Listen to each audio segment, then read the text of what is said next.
and thanks for joining me. I recently went to Turkey for a few weeks. My husband is Turkish, and we went to spend time with his parents and brother who live just outside of Istanbul. Getting there required a 2-hour flight from Seattle to San Francisco, and then another 13-hour flight from San Francisco to Istanbul.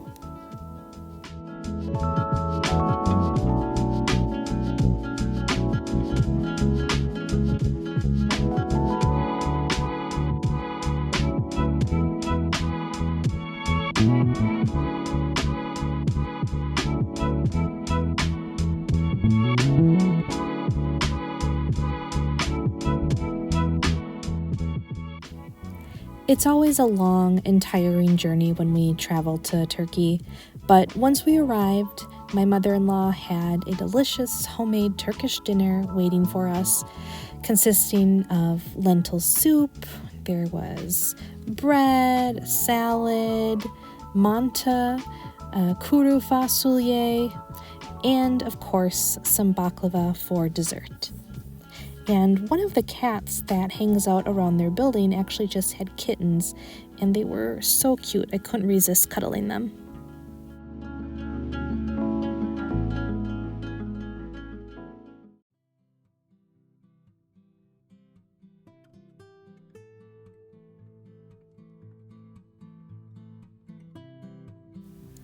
After a much-needed night of rest, we prepared a big breakfast in the morning.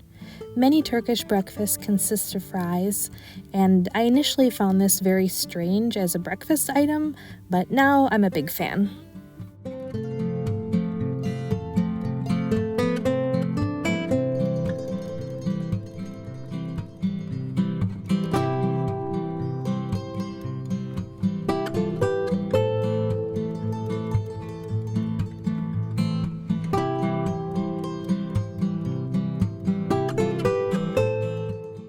My husband also made me a Turkish coffee, and I enjoy the taste very much, but I think what I enjoy even more are the tiny little glasses that they're served in.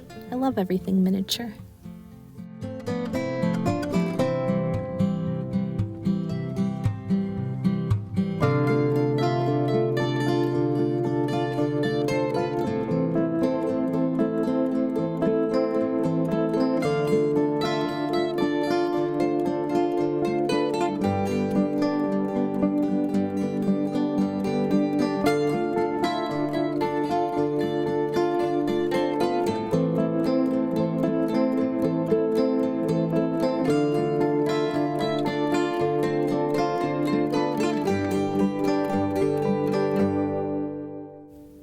Did you know that Turkey is the largest tea-consuming country in the world?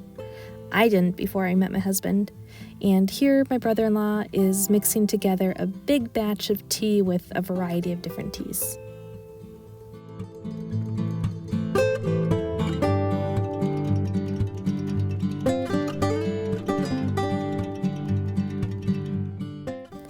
Oh, and another thing, dinner is almost always followed by tea, and my in-laws also like to have lots of little snacks.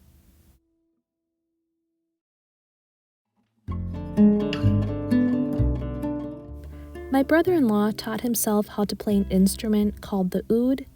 It's used frequently in traditional Turkish folk music.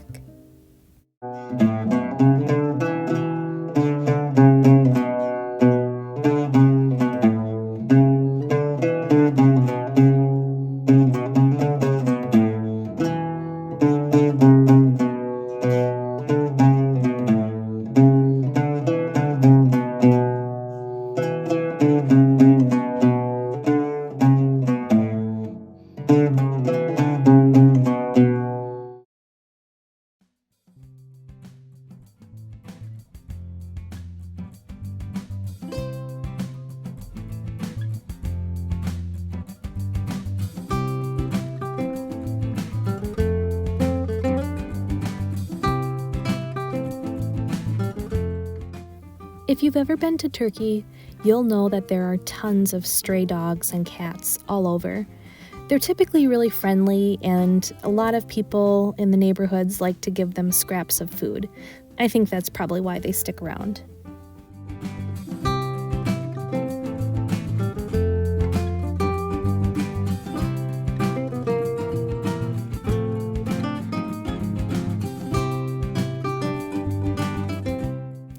Outdoor open-air markets are very popular with Turks for purchasing their produce, but I didn't get a chance to go to one while I was here this time. I did go to a little grocery store though, and I thought I'd film a bit of the inside just to give you a look around. And as you can see, some of the more popular items here are yogurts, olives, and a variety of cooking oils. These are really big staples in Turkish cuisine.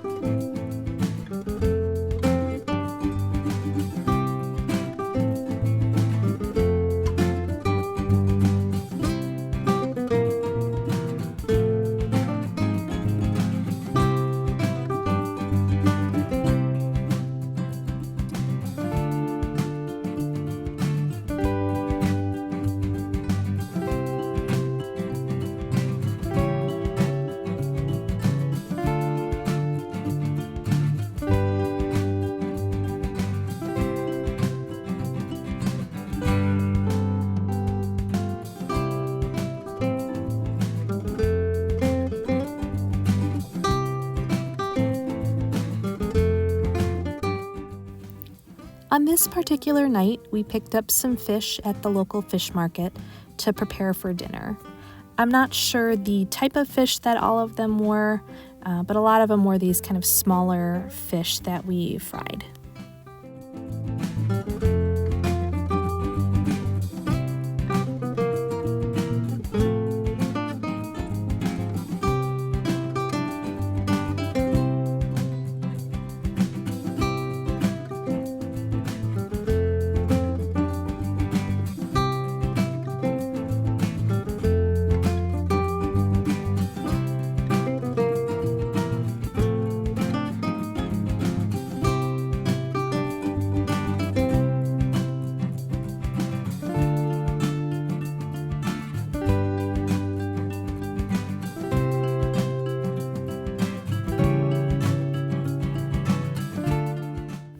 Along with the fish, we also had some sarma, which are stuffed grape leaves.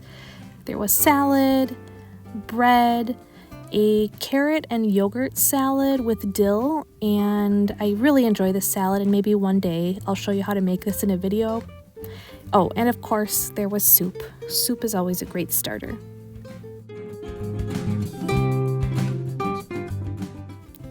Here's little cioccolata, or chocolate. Over the few weeks that we were there, the kittens started to open their eyes and become more aware. Aren't they just adorable?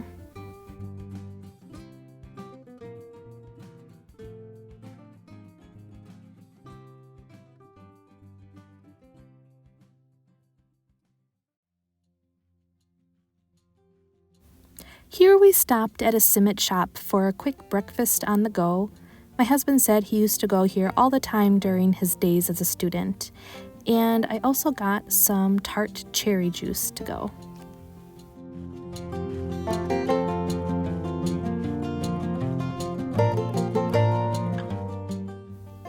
On the one day we headed into Istanbul with the intention of going to a museum, it turned out the museum was actually closed, so mostly we just drove around. One thing that is always on my to-do list when we go to Turkey is to get some Turkish delights, or lokum as they're called in Turkish. The absolute best place to get them is at this shop called Ali Muhuddin Hacı Bekir. From my understanding, this is the oldest candy shop in the city, and they really have perfected the Turkish delight. Their texture and quality can't be beat in my opinion, and they make really great gifts as well.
apologize for the lack of Istanbul footage, but this was a rainy spring day at the end of our trip and we didn't have a ton of time to do the typical tourist things.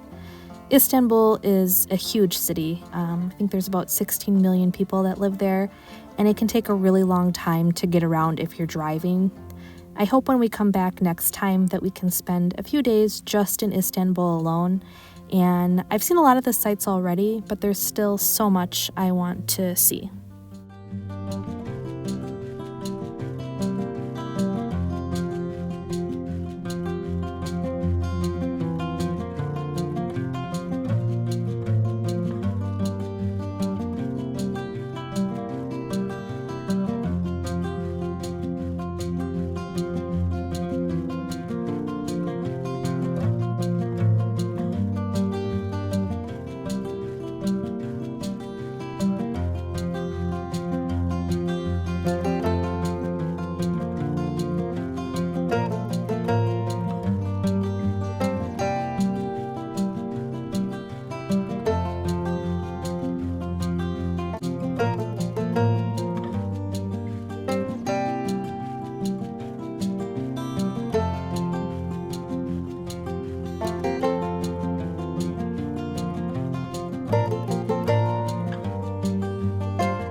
Thank you so much for sticking around till the end.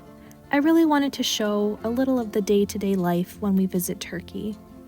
On this trip, we also took a ride down the western coast to Bodrum, and I'm really excited to bring you footage of that in my next video. It was so beautiful and we got to see such great ancient ruins and museums and scenery, and if you liked this video, please consider subscribing to my channel. Thanks again for watching, I truly appreciate it. Bye!